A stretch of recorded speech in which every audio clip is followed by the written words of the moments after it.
Alright, welcome back to Roguetech, and welcome back to your first playthrough.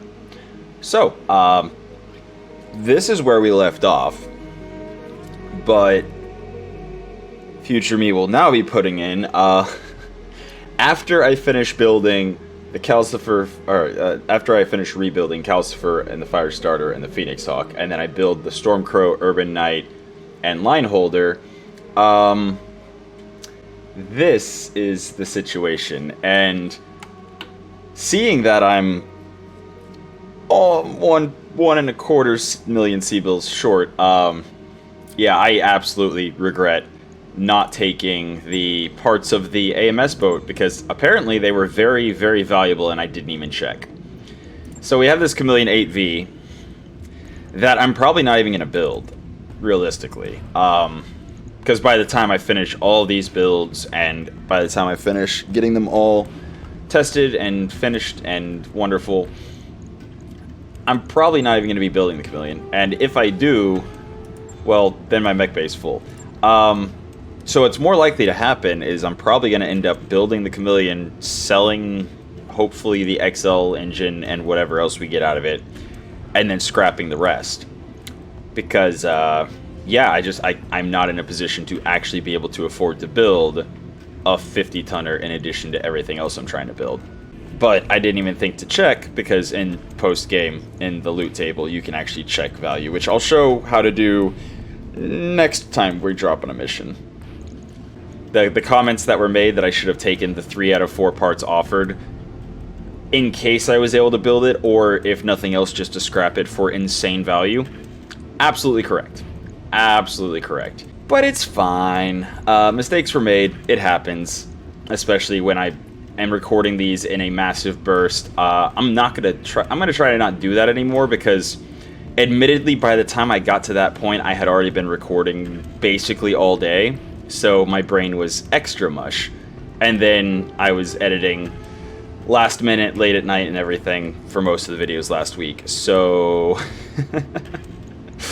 even future me back then was like not firing on all cylinders. So I was just thinking of it from the, you know, I'm not ever gonna, like, unless I stumble across this vehicle again, I'm never gonna be able to build it. But it didn't even occur to me, did not even occur to me that it was probably incredibly valuable, and I could have made a substantial amount of C-bills off of it, which would have allowed me to build all the things. So yeah. Now with that out of the way, I'm just going to go through real quick, and like I said, future me is going to put up the current build plans, and I'm going to go over the ideas and what's going on. Then I'm going to actually start building the things I can afford to start building now. So, starting off, this is the goal of what we're going to do with Calcifer, which obviously no longer heat. So we're going to also rename him. I haven't figured out what to name him yet, but yeah, he is no longer going to be Calcifer. The Firestarter is now going to be Calcifer. And yeah, in part, I'm probably going to show what I'm hovering here in the game right now as I record. Yeah, the flamer and machine gun accuracy, not going to be an issue, like not going to come into play with the SRMs that we're running on the Firestarter, but it is going to come in with the flamers we're going to put on the Firestarter. So instead of the Incubus being the flamer carrier, in part because it has accurate weapon laser, not energy, which, yeah, past me totally thought that said accurate weapon energy when I built Calcifer to be flamer based.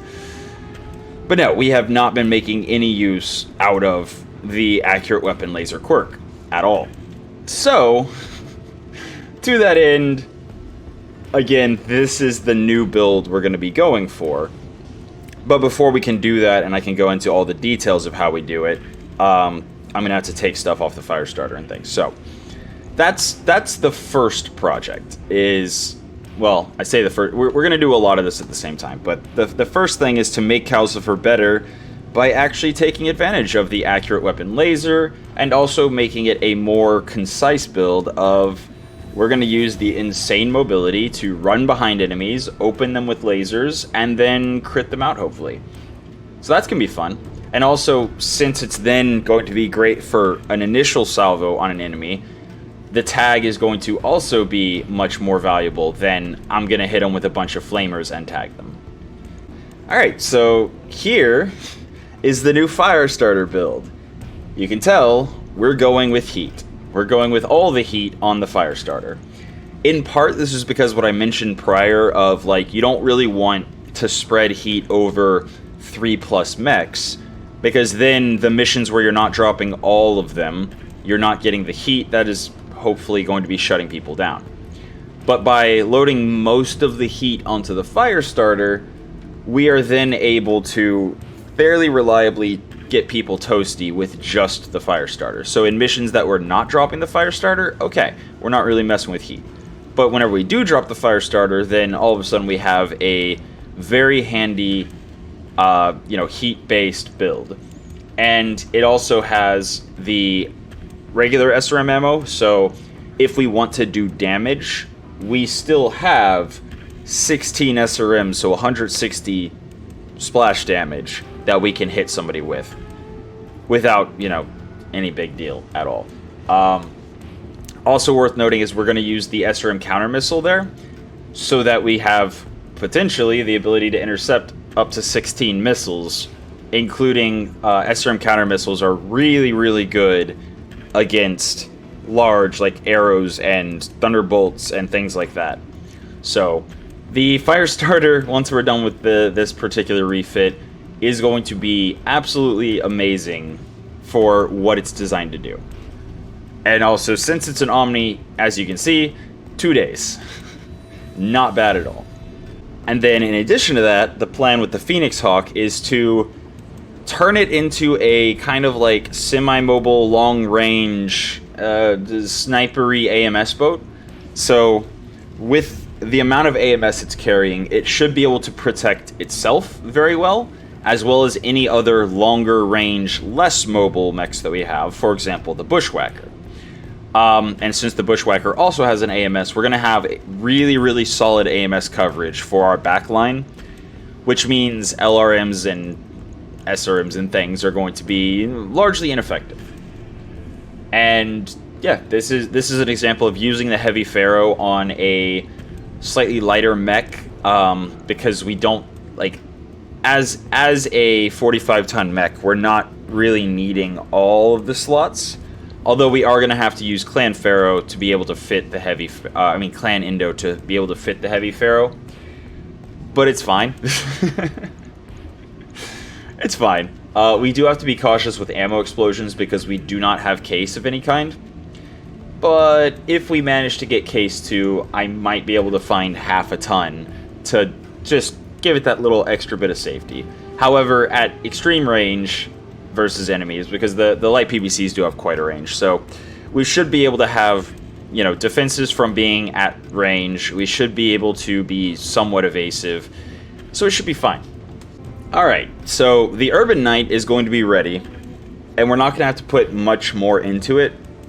As you can see, the plan is only going to take 5 days and 139,000 C-bills once we finish repairing it, which is great. So then we're going to have another melee mech that is pretty reliable. Should be fine. There's not a whole lot to say other than, like, yes, the primary, quote, weapon system that it's dropping with is an AMS Mark II. But the Irby with the glazed armor and the combat shield is going to be able to soak a ridiculous amount of damage for its tonnage. So that should be fun and, pretty good. Obviously, the biggest thing it's going to do, other than just soak damage, is it will be able to melee. And it'll be quick enough to get into melee, even with the combat shield active, quite quickly, and then stay bouncing between melee targets. Alright, and this will be the stormcrow. So, yeah, the stormcrow quite obviously is going to be a SRM boat machine gun build. This is less about backstriking, because it's not as fast as Calcifer is, but it's going to be stealthy, so it should be fairly defensible. And it's, you know, with the passive sensors, the stealth is going to be even more effective. And it does have some fairly good raw damage. So, SRM 18, including 2 Valiants, with LK ammo. I would like to replace the slug with something else. Like maybe Inferno or, you know, something else. Just, it's a placeholder right now because we don't really, with SRM 18, we basically get 5 shots per bin of ammo.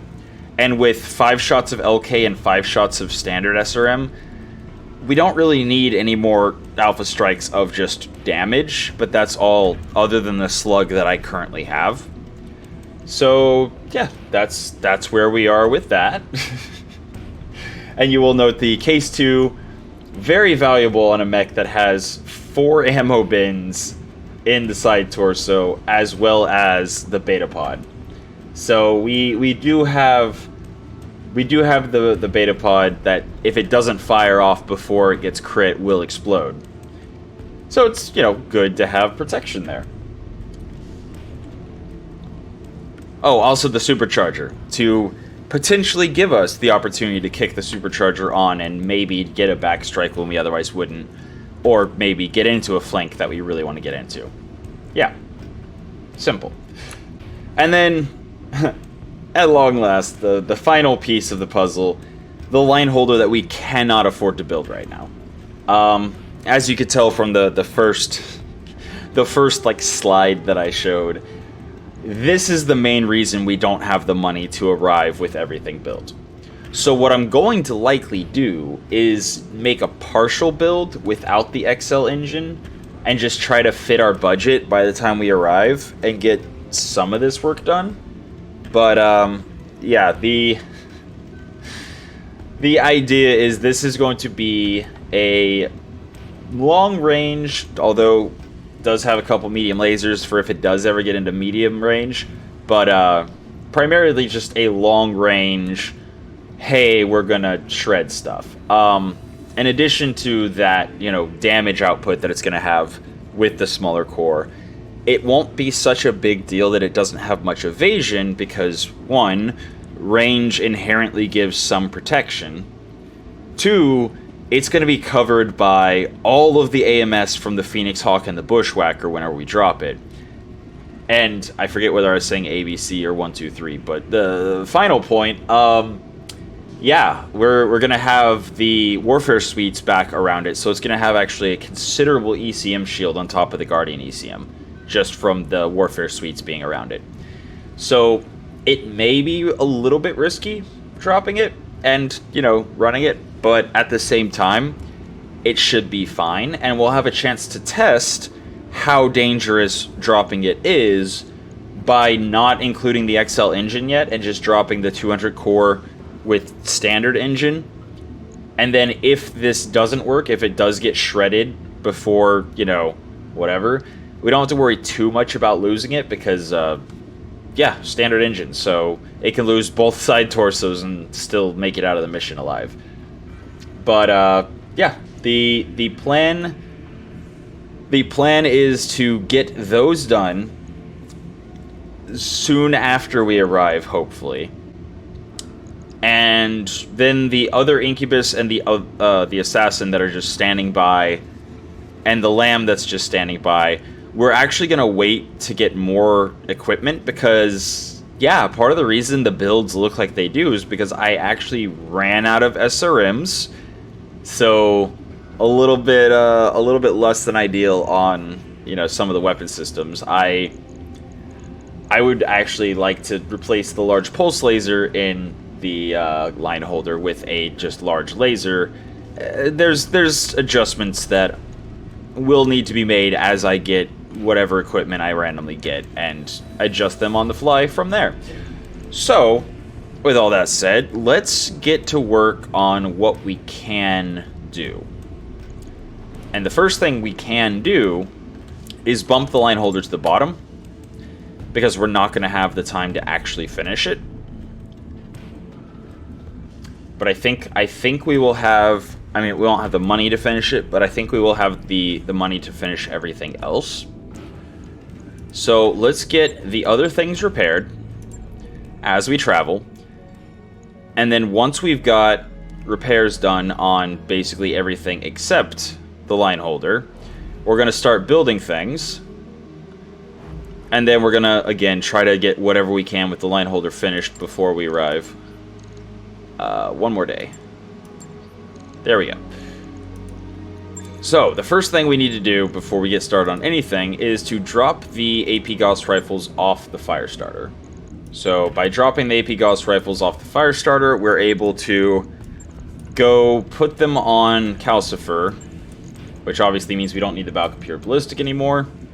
I believe we used the Fire Control Mark II somewhere else, but I'm going to wait to drop it because, yeah, it's fine. But we definitely need the AP Gauss rifles for Calcifer. So we're going to do that. And then we're going to go over to Calcifer. And we're going to make Calcifer's build. So we're dropping machine guns, we're dropping the flamers. We are dropping the laser AMS, which is taking away a little bit of the safety. But it should be fine. And then also dropping the bolt-on rockets. Everything else... Oh, wait. Machine gun ammo. Yeah. Everything else stays. Alright. So, starting with Clan ER medium lasers. Boom. Boom. The small pulse laser, worth noting, I'm currently debating back and forth between whether I should use the medium or just a standard medium laser or a small pulse laser. The reason I'm going with the small pulse laser is because one more medium laser is only 25 pinpoint, and the small pulse laser is 20 splash, and its battle armor proto-mech accuracy is kind of the big reason. Because that's 20 more damage against battle armor and proto-mechs, which the AP Gauss rifles are really good at dealing with. And it's... With the accurate weapon laser, it's going to be one of the most accurate weapons we have on the battlefield. So, even against really, really evasive targets, we should reliably be able to get some damage out of the small pulse laser, and the AP Gauss rifles have a lot of damage instances, so we should be able to get some work done there. AP Gauss rifle, AP Gauss rifle, AP Gauss rifle, and AP Gauss rifle. Now, there are only 4 ballistic hardpoints, so we can't use, the 5 that we had on the fire starter. But it should be fine. We can always, at a later time, swap this around and put the AP Gauss rifles somewhere else. Like, for example, if we ever get another bin of mag shot ammo, then we can very easily put the mag shot ammo with the 2 bins and the 7 AP Gauss rifles we have into a single mech in the future. But for now, we're just going to use the 4. Let's see. Why are we over tonnage?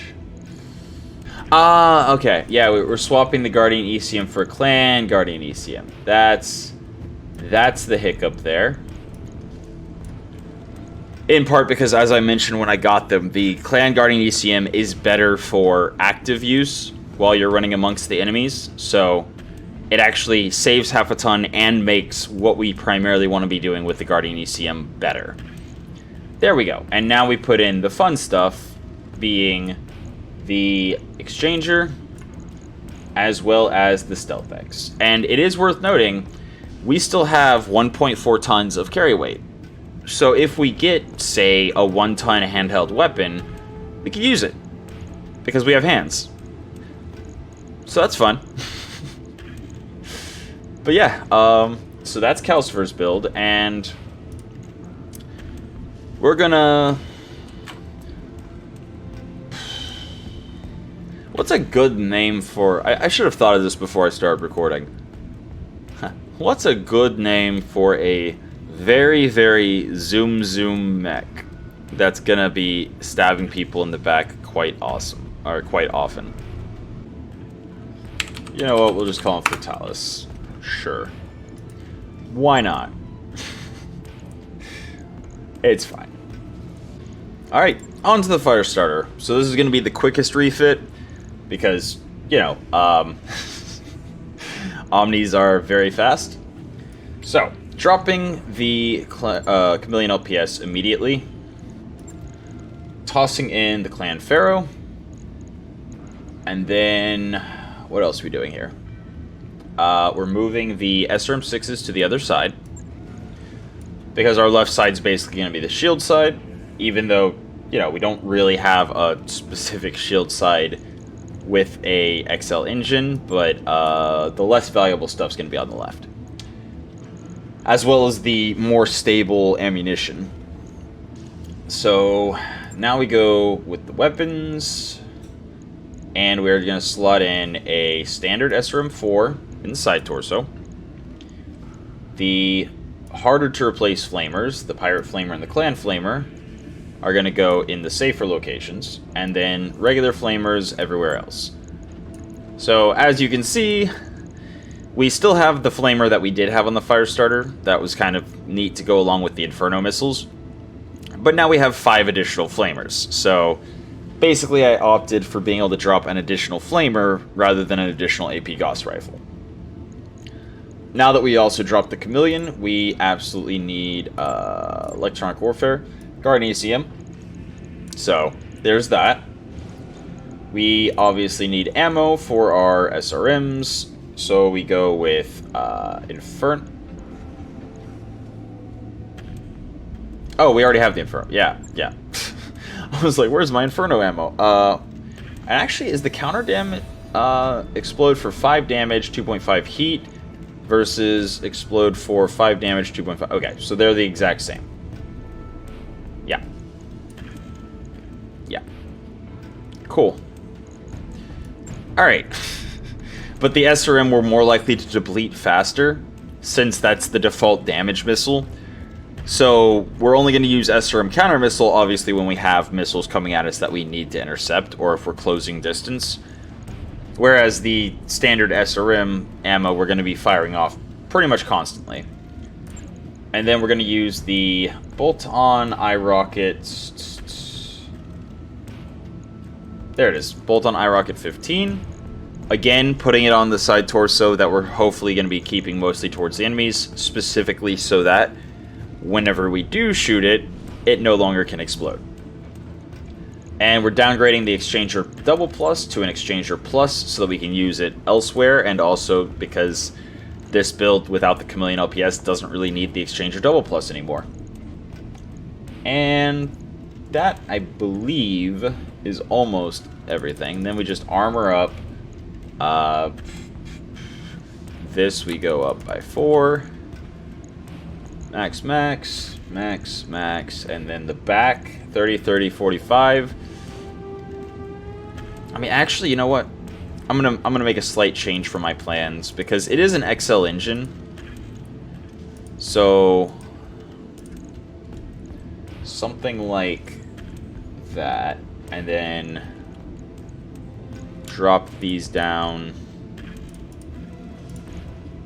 3 each, something like that, I think. And so we got 4 more from there, 5 more from there. Oh, so actually drop these down a little bit more. Is that right? No? Wait, so 30, 30, 45 was 105. Now it's 72, 112. So something like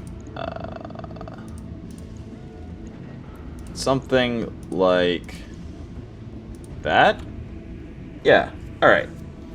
So we have 6 additional armor on each back side, or each side torso from the back, and 8 less center torso in the back, which is fine. I'm fine with that. And we're going to drop the Fire Control Mark II. We're going to keep the Comm Suite Double Plus. Energy Accuracy. So now we're going to have the +2 accuracy on the flamers from this. We're going to have the +1 from the Affinity once we get it. Injury resist and armor structure to the head is cool. Totem sensors means that we can vigilance more often. And we're missing a ton. Oh, a double heatsink. Right. Not that. That. Yeah, there we go. Which is also crit padding for the left torso. just in case. There we go. So that is the 2-day 159,000 C-bill Firestarter build. And he's going to take the Calcifer name, because I do like Calcifer, so... There we go. Now we have a real little flame ball. Little ball of fire. Lovely. And here we go with the Phoenix Hawk. As soon as it loads. There we go. Alright. Dropping the mask. Okay. This is going to be a time-consuming build, but it's going to be a quite cheap build at the end of the day. So we have Heavy Pharaoh. We have Clan Indo. Lovely. Left arm, drop those.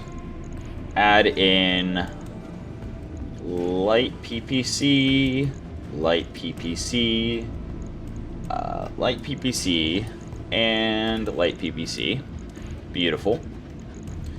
Then we find the AMS Mark II. Toss that center. Advanced AMS, toss that side. Part of the reason why I'm specifically putting the AMS Mark II in the center and the Advanced AMS on the side torso, on the arm, is because if the Advanced AMS takes one crit, it will not explode, or it won't be destroyed, because it's a 2-slot weapon system. Whereas the AMS Mark II, if it takes a single crit, it's gone. So there's that. We need the bolt-on incendiary, no, bolt-on rockets ×3. Graphics card chugging. I still haven't had a chance to deal with that whole thing. And then the bolt-on LAA missiles, which is a long-range weapon system that also is a streak roll. Very effective against VTOLs, not so effective against ground units, but I mean, it's fine because it's a streak, so we can try to fire it every single round. And it will only fire once it will hit, and both missiles will hit. And once it does, once both missiles will hit, that's 20 damage directly to structure if they hit the same location, which isn't too unlikely. And then Warfare Suite. Oh, right. Yeah, there we go. So then we want a Warfare Suite here, in part because it's going to be providing protection to itself and the other allies around it. And then we need ammo for the AMS, which, there we go. So, high explosive. Actually, I don't know if it matters what order I put it in as far as like what order it's available. But there's the last of our AMS ammo in its entirety. So, cool. Then we need our... Where is it? It is under cockpits. Cockpit interface. Now, it is worth noting, first of all, in order to even drop a mech with a cockpit interface, you have to have neural implants. And the only Mechwarrior we have with neural implants is our melee pilot that we've been dropping on the stealth. Because reasons. Actually, that's a thing I should actually check. I don't think the cockpit hot seat requires... I don't think the cockpit hot seat requires neural interface. I'll have to look. But I'm fairly certain it doesn't. In any case, fire control. We're using the advanced targeting computer because the minus 20% multiplier to jam chance is going to be massive with the AMSs, especially firing high explosive and caseless ammo. That's cool. And then the tracker sensors is honestly just because it's the best that we've got that can stack with a warfare suite. Plus the sensors recon is going elsewhere, and the passive sensors is going with our stealth. So it's literally we just shouldn't ever be short range, and even if we are, we do have a minimum range. So our short range is 180 meters, and if we're less than 180 meters, there's only a 90 meter area where we're not within our minimum range, and our hit chance is garbage anyway. So this is definitely a much longer range mech. And we're just gonna Call them poker. Why not? Wait, what? Oh, right, armor. Armor is the reason we're light. Wait, can we just max everything? Wait, hold on. Max armor? Okay, yeah, there we go. That's the trick of it. Alright, 15 days until that's done. But yeah, let's just look at the stealth real quick. I'm pretty sure that we do not need neural interface for this, right?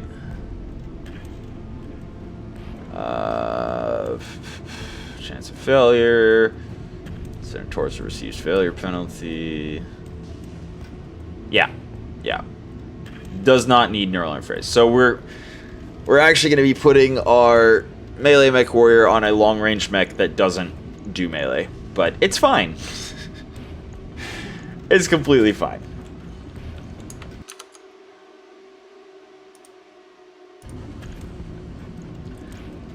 Alright, Urban Knight. Quick, cheap, easy build. Just max armor. Bring the center torso and the back down to 44. And then dropping the jump jet. Leaving the AMS Mark II, but putting the ammo in the leg. Giving it the clan glazed, so it will have... Oh, right, that.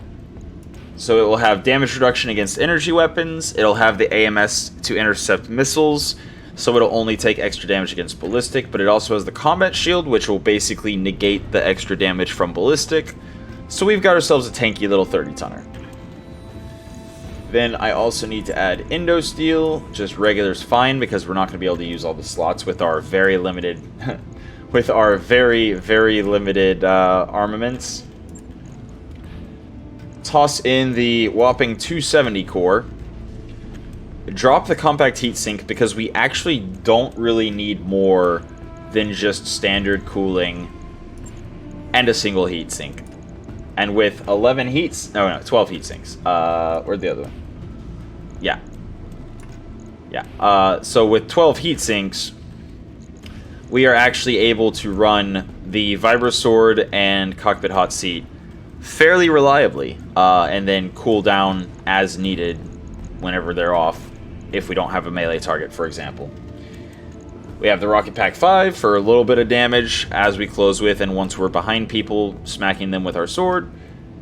And then in the warfare, or electronic warfare department, which is equip there, we put the Guardian ECM on for the same reason that we put the Guardian ECM clan on our other super frontline zippy mech. Is they're going to be in amongst and around the enemies quite often.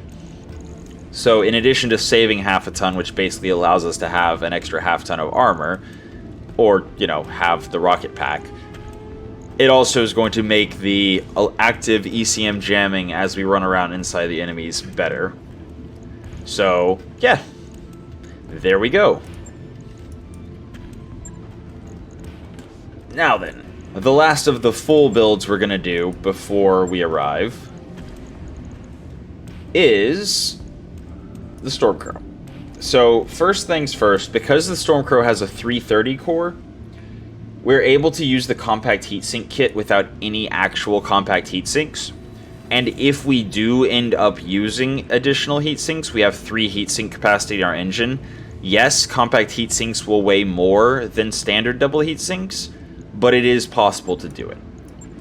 So that is a effort to spread our cooling around, because the clan double heatsink kit definitely needs to go on the lower engine core in the line holder, since it needs external heatsinks, and we don't have compact external heatsinks.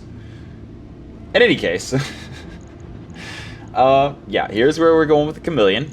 So there is the Chameleon LPS. Beautiful. We are going with the Fire Control Mark II here, because this is going to be a very, very powerful build, especially if we are able to get behind or into somebody's flank. We're going to be able to just shred very reliably. So the Fire Control Mark II allows evasion ignore, The evasion ignore is going to be in addition to the LK ammo on the SRMs, giving us +1. And yeah, the tracer ammo on the machine guns, which actually, yeah, I should definitely put bolt-on rocket 15 times 3, as well as B-pod, just to use up our carry weight. Then we need the SRMs, so SRM 6 and SRM 4 Valiants, and then SRM 2s. There is an argument to be made for putting the SRM 4 Valiants in the other arm, getting the +1 accuracy from the Omni lower.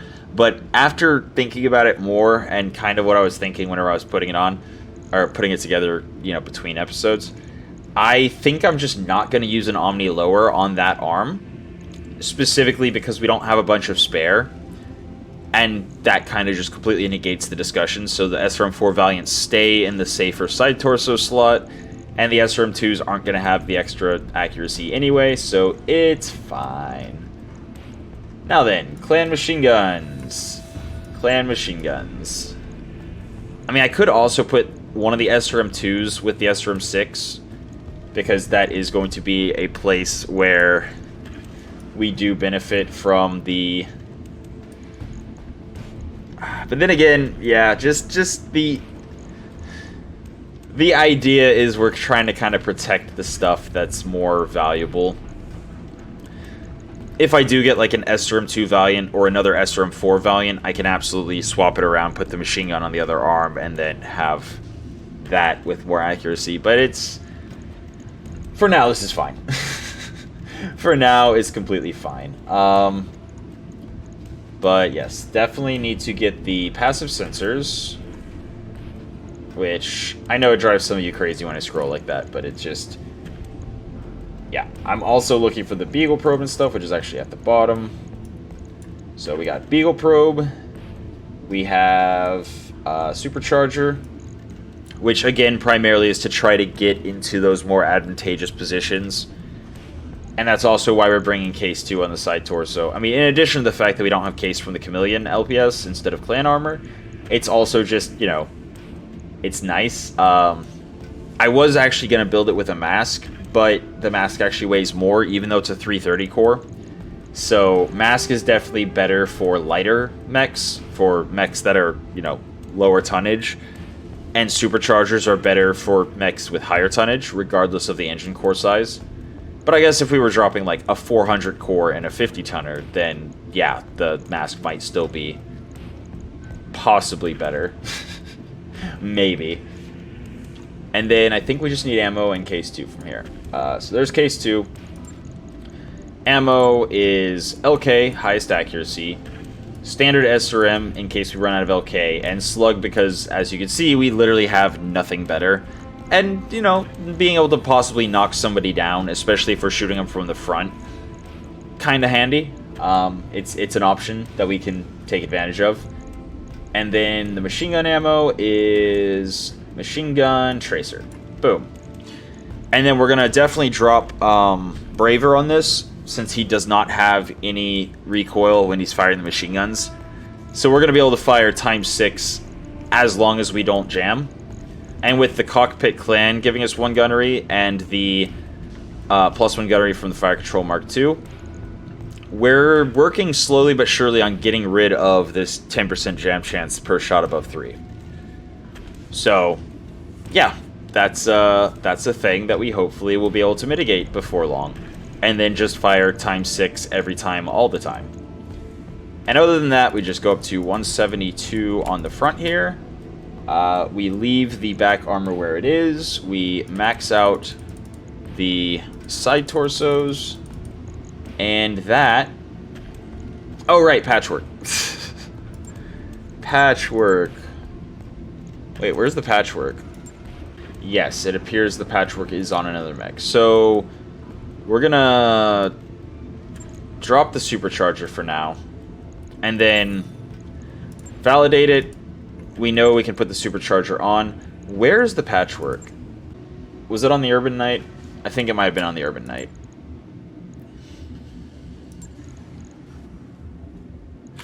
So we're gonna give it. Oh, right, financial report. So we can't afford to do all the things. At all. Yeah, so we go bankrupt in 4 days at this rate. Unless I can find 700,000 C-bills. Well then.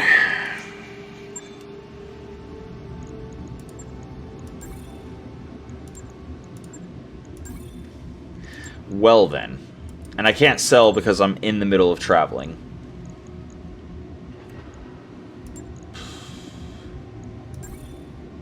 Ah, we did get a part. There we go. That gets us most of the way there.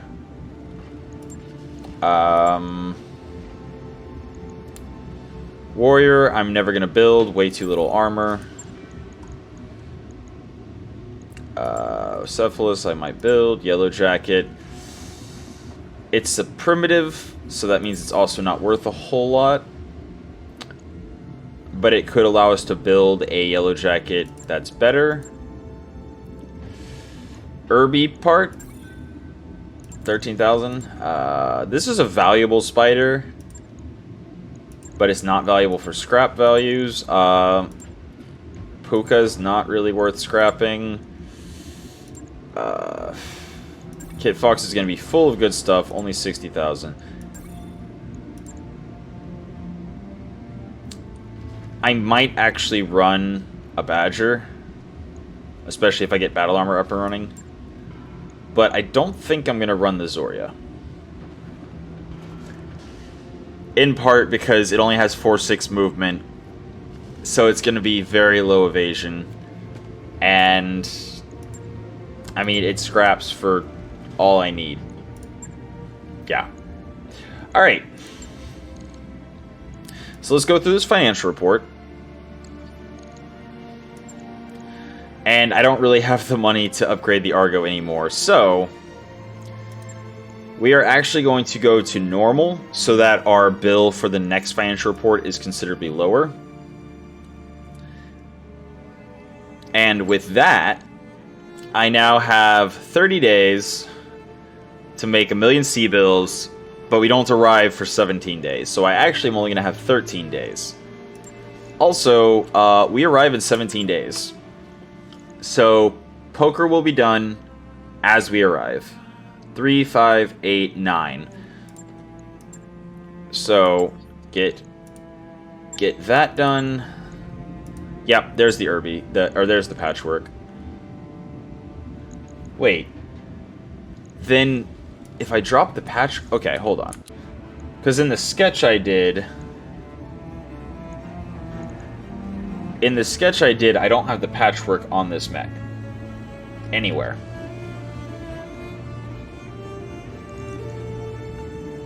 At all.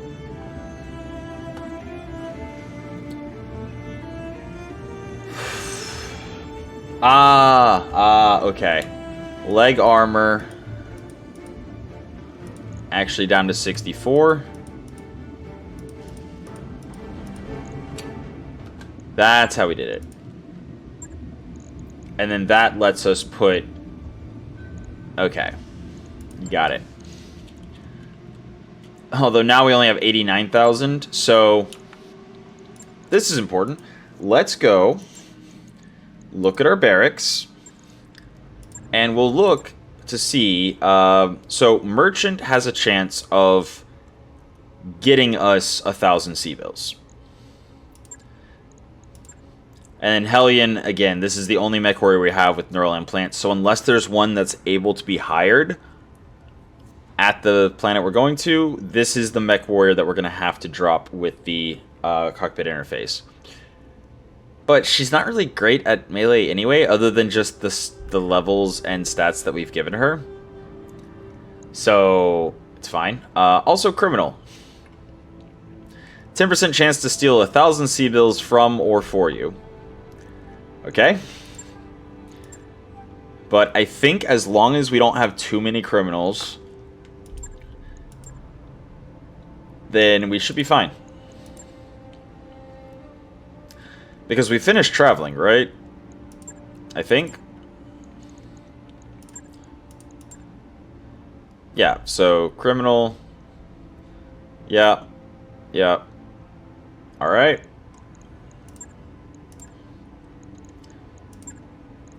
Commander Salka. Okay. It's fine. So yeah, we only have to worry about 2,000 sea bills per day. Nope, 3,000. So yeah, we only have to worry about 3,000 sea bills per day disappearing from that.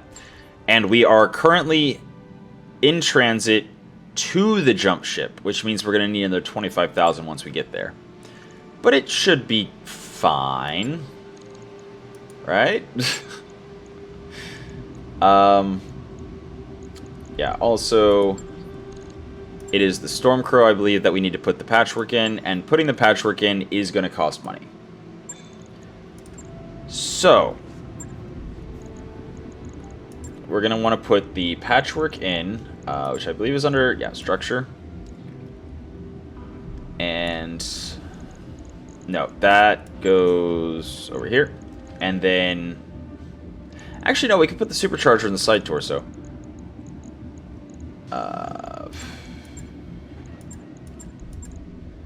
What is supercharger under? Is it this? No. This? Yeah. So, critical hit to self on failure, critical hit to engine on failure. It does not have any chance to explode or anything, but having on the side torso, maybe, since we're able to attach it to the engine anywhere, maybe it'll be fine. Because it's just a critical hit to self and engine on failure, not center torso. So, yeah. Yeah. And that is another 60,000 C-bills. So, what this brings us to is 27,000 available C-bills. We want to be able to respec Hellion, especially since we're putting her on a long-range build with the cockpit interface. Definitely want to put her on a long... we're going to put her on the long-range build, so we want to respec her for 500,000 C-bills at some point. So, yeah, until then, she's going to have Juggernaut on a ranged mech. But we also need to find somebody else to pilot the stealth. And, yeah, she has 11 affinity already with it, but it's fine. It's fine. Preferably on somebody who only can pilot mechs. And we're looking, I think, for the... Solaris or Gladiator or whatever, if anyone has it. I don't know if anyone has it. His Compound Chicken is only for punch and kick. So if we were to drop the melee weapon off the stealth, that might be interesting. But since we already have the melee weapon and I'm fine with it, it should probably stay. Do we have anyone at all who is Gladiator? Really? Not a single person, huh?